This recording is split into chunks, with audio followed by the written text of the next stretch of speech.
Welcome to the Ideal Investor Show. Join us on the journey to financial success. Let's go. Hello and welcome to another episode of the Ideal Investor Show. And you know that every once in a while when I'm kind of watching the news and looking what's going on in the world and looking what's happening in geopolitics, and I was not really triggered, but it is not just my own interest. I'm a huge fan of Lena Petrovska, who is having this on Substack and podcast and YouTube and so forth. And Cyrus Jansen is another one of the guys that I really like and follow.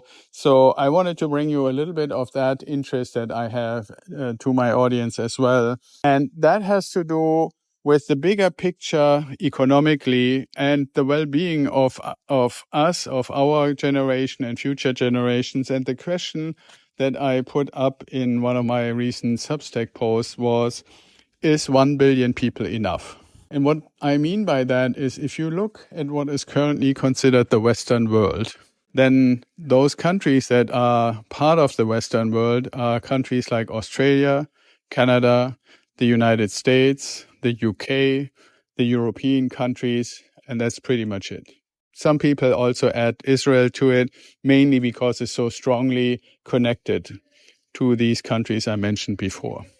When you add them all together, you have probably something like 40 countries. I didn't really add them up, but round about 40 countries. Now, if you know that the world has about 200 countries total, and that the world has 8 billion people living in it right now, and these Western countries, when you add them together, the United States has about 350 million, the European Union has about 450 million, so you add 800 million, then you add the other countries and add a little bit generous, you get to maybe 1 billion people. That's where the question comes from, is 1 billion enough?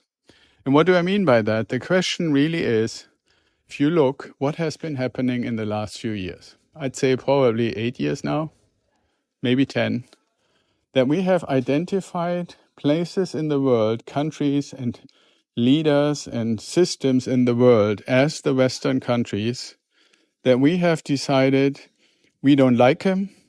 We want to try to be as little connected to them as possible, and especially if they are not willing to believe in the same things that we believe in. So you could say 7 of the 8 billion people are on one side of the fence, and we are on the other side of the fence with 1 billion people. If we have more and more protectionism, more and more nationalism, where we're saying, for example, you cannot have a Chinese-made cell phone tower because we claim that has something to do with national security, we don't trust them, and we are afraid that they spy on us. So that technology is going to stay away out of the United States. It's going to stay away out of a lot of countries in Europe. It's a political decision. It's nothing to do with the technology. The Europeans and the Americans and the Canadians just decided, at least for now, we don't want the Chinese electric vehicles. And to make sure that our public isn't buying them, if they offer a car for $30,000 or $40,000 or euros, we require 100% tariffs or 50% tariffs, so this car costs 50, 60, 70,000, and our public can find equal cars or similar cars from our own manufacturers. If these cars over the next few years get more and more capable, and we keep them out of our economies, then we are going to be disconnected from that.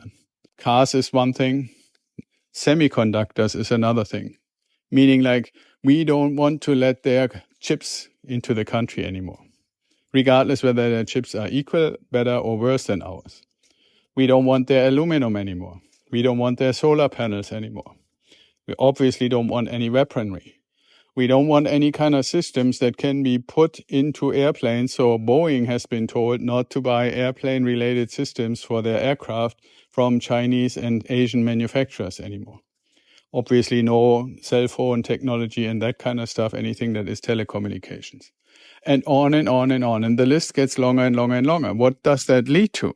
We basically become more and more economically an island. And I don't mean this in the context of what we can and cannot buy. But the more you disconnect the economies, but also the technology, the more one thing will happen. Each block or group will continue to develop their technologies, their solutions, their services, differently than the other. And you have it today already if you go to China and you buy a Chinese cell phone and you open that up, it has apps that do pretty much everything that you need for your day-to-day life. They have one app that has functions that you find at Amazon.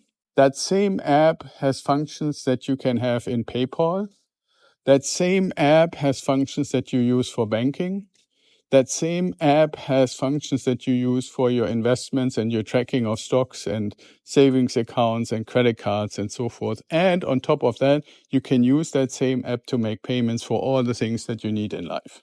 In our system, we have the same features and functions, but there are spread around 5 or 6 or 10 different apps.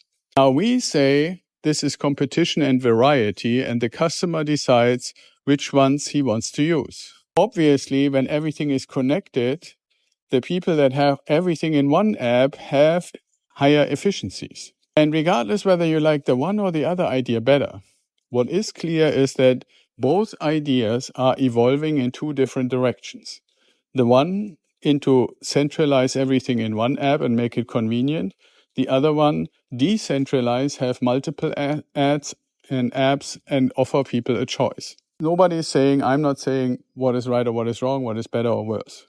But it is very clear that these technologies, if looked at from two different perspectives and only allowed in one grouping of countries versus the other, they will drift further and further apart. And at some point, you cannot use the technology that you have in your daily life, like a laptop or a phone or stuff like that, in the other area anymore, because the technology is not compatible.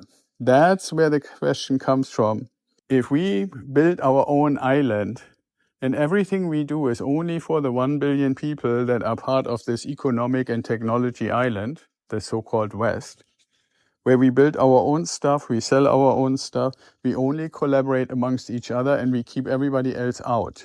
Will that be enough to have a successful economy, to have successful life, to basically have successful developments? Or should we be part of all the world and all the technology and all the ideas and all the philosophy and all the different cultures and so forth and so forth?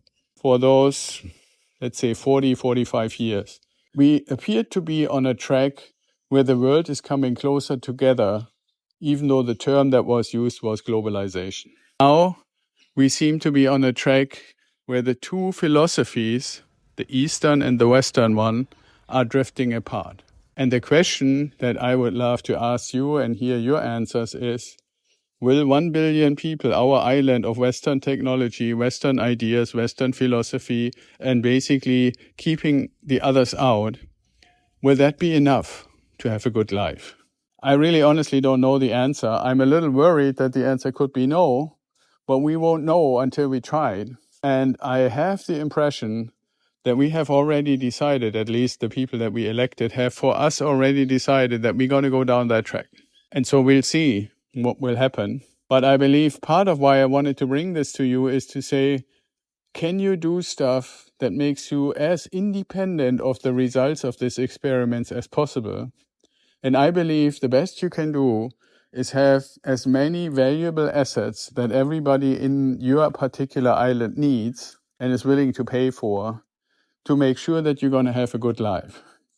Because the more you're dependent on whatever the government decides, the more you might run the risk that they make certain decisions that ultimately are not good for your life. To be independent, you have to have your own assets and your own ability to decide what you want to do with them. That's why I'm such a big advocate to build your asset portfolio, retire early, be responsible, and be the king of your own empire. That's the best insurance policy for the time that we are moving into, where we probably going to end up at least to have a bipolar world with a like 8 or 7 billion people island of economic collaboration and a 1 billion people island. And it could be that there are ultimately 3 or 4, who knows? But it's not going to all be one together anymore. That has obviously been decided. Whether we like it or not, I don't think we ever had a choice. but it's been decided for us, and now we kind of have to live with it. And living with it, making the best out of it, is the best you can do, and I would love to be able to help you. But the first question is, what do you think? Do we need to be worried about it or not? I think we do, but I might be weird. I might be thinking about this too narrowly, and I really want to invite you into the conversation. So that's it for today. Be well and stay safe, and I talk to you tomorrow.